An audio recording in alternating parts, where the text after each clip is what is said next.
everyone, welcome to my channel SRC Online once again. Today we are going to discuss on short noise. So last day we have discussed about the thermal noise. Today we are going to discuss on short noise, right? First of all, what is the cause behind this short noise? So when any direct current crossing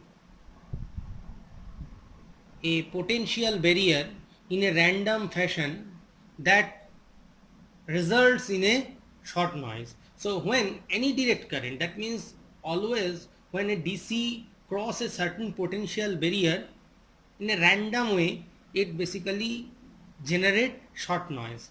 The statement I have made is somewhat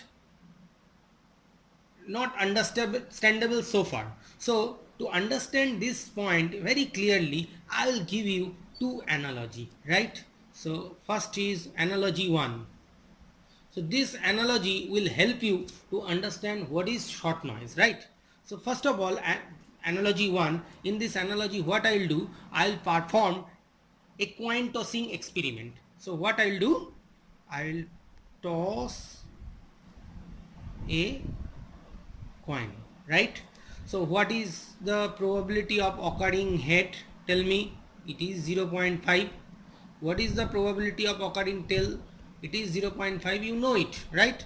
So if the lesser number of trial is performed, suppose I am performing the experiment for 15 times. So if lesser number of trial is performed, so let us take, I am performing the experiment 15 times.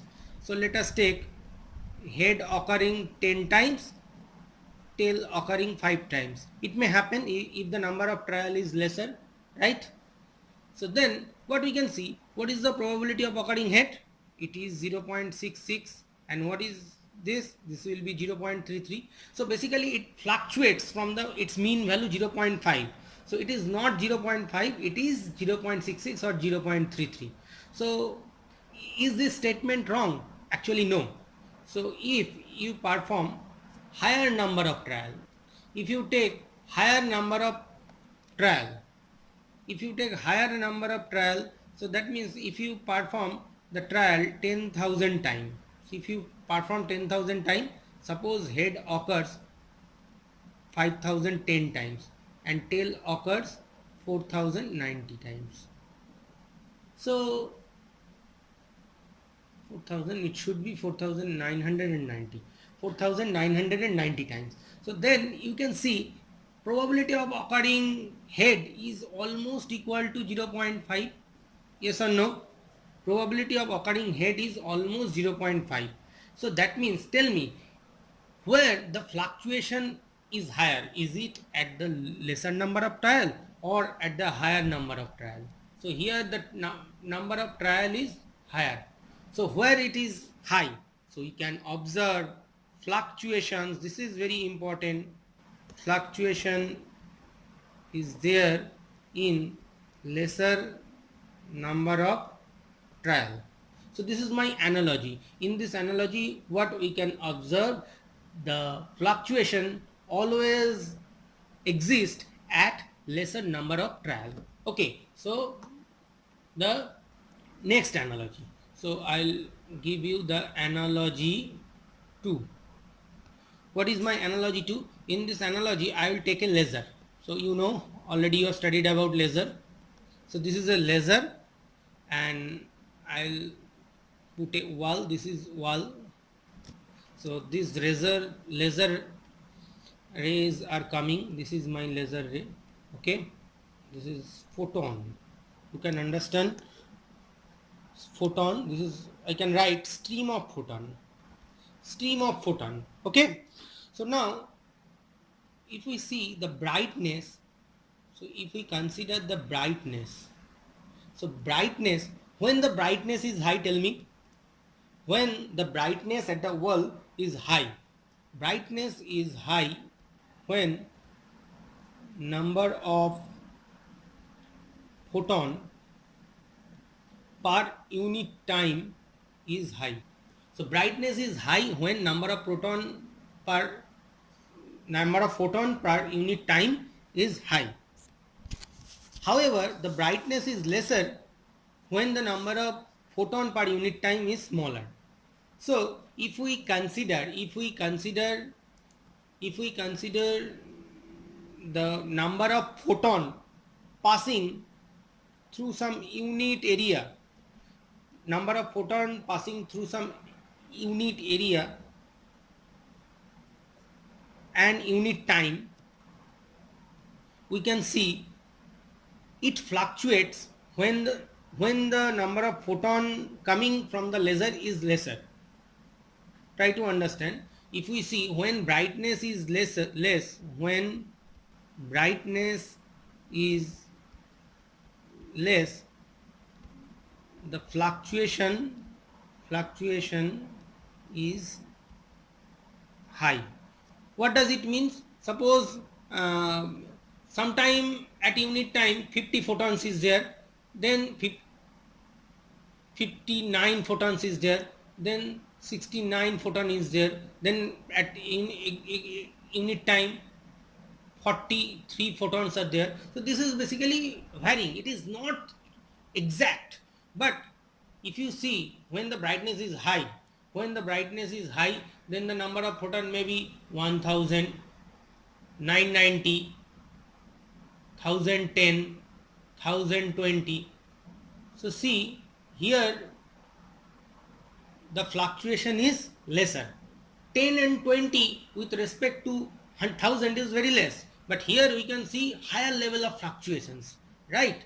So always when a DC, it may be a DC current flows and the amount of DC current is very lesser and it crosses a potential barrier, always we can observe a fluctuation. So that means a fluctuation always occurs at when the current or maybe the stream of photon is lesser. So now I will come to my short noise. So with this analogy you can easily understand what is short noise. So now I will take a electronic device. Electrons are there, you can see, and electrons are moving from this side to this side. Okay, so that means electrons are moving from this side to this side. That means current is moving in opposite direction, you know it. So number of electron passing through a unit cross section will vary. Even though the current is DC, it will vary, and this variation or this fluctuation is higher when the amount of DC is lesser. All right. So and it causes basically short noise. So that means we can write when DC current is small, fluctuations are high, right? And this causes short noise.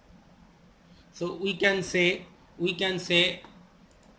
that short noise is significant for small current of shorter time. Is it all right? Now short noise not dependent on number one temperature, number two frequency. Already we have studied that the thermal noise is dependent on temperature and frequency. So if we take a thermal noise is dependent on temperature and frequency. Last day we have discussed it. But short noise is not at all dependent on temperature and frequency. Is it all right? So last day also we have discussed that every noise can be modeled as a random process. Similarly, the short noise can be modeled using a Poisson process. We can observe this we can observe this type of noise in a transistor. If we take a transistor, so you know what is the emitter, this is base, and this is collector. So always if you bias the transistor, so there exists some DC current, and this amount of DC current is very small. Yes, so for biasing, DC current flows through transistor. Yes or no? So due to this DC current, short noise occur. So due to this small DC current, short noise occurs. So this noise is also termed as transistor noise. So there is another reason why it is called transistor noise. Basically, it is first observed in a vacuum tube. So if we go back to the history of this particular short noise, in 1918, Walter Schottky first observed in vacuum tube. So that's why it is referred as transistor noise as well, because transistor is a solid state version of this vacuum tube as well. Now I'll show you the mathematical equation of this short noise. Mathematical equation: in square is equals to 2I dc QE Bn. The power of the short noise in terms of current, in square, that means it's a current, so the power of the noise is equal to 2IDC into QE into Bn. Here IDC, what is this IDC? IDC is direct current in ampere. So direct current flowing through a electronics device. What is QE? Charge of the electron, right? And what about Bn? Bn is the equivalent noise bandwidth. So this is the mathematical equation through which short noise can be quantified. In square equals to 2IDC into QE into Bn. Is it all right?